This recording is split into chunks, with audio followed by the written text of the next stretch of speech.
une rare allocution. Alors que la pandémie de coronavirus continue de se propager, et a déjà fait des milliers de morts en Angleterre, la reine Elisabeth II est sortie de son silence. Pour la 5e fois depuis le début de son règne, Sa Majesté a pris la parole lors d'un discours historique. Depuis le château de Windsor, elle a voulu faire passer un message d'espoir au peuple britannique, autant par ses paroles que par les détails savamment choisis.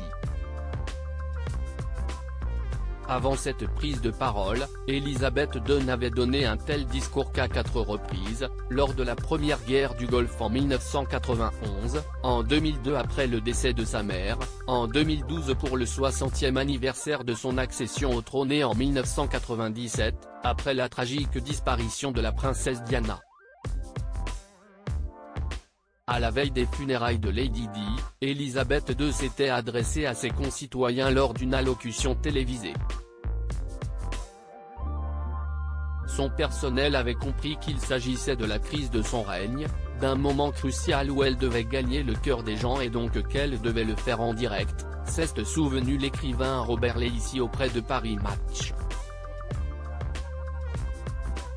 Pour rendre hommage à l'ex-épouse de son fils, le prince Charles, et à la mère de ses petits-enfants, les princes Harry et William, Sa Majesté a fait 2 choses qu'elle déteste par-dessus tout, parler à la télévision et révéler ses sentiments, rappelle le spécialiste des têtes couronnées outre-Manche.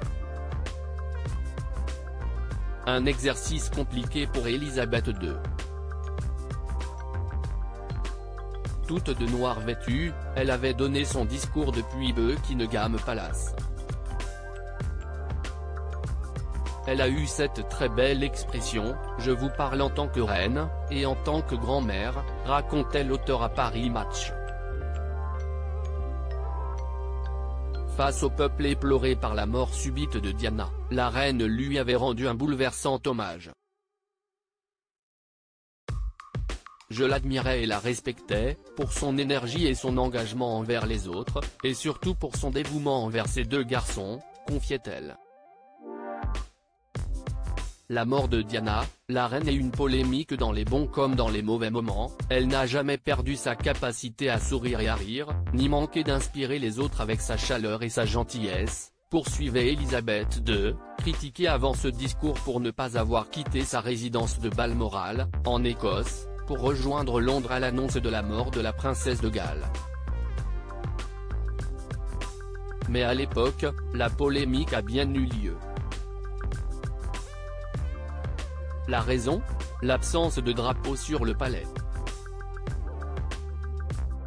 Alors qu'il y avait un drapeau en berne devant chaque institution, il n'y avait rien à Buckingham, racontait l'auteur à nos confrères. Les gens voyaient là un symbole du manque de respect de la famille royale envers Diana. Elle n'a pas voulu plier, et cela a presque provoqué une révolution contre elle. À la veille des funérailles, lors de son discours bouleversant, un Union Jack flottait bien dans le ciel londonien.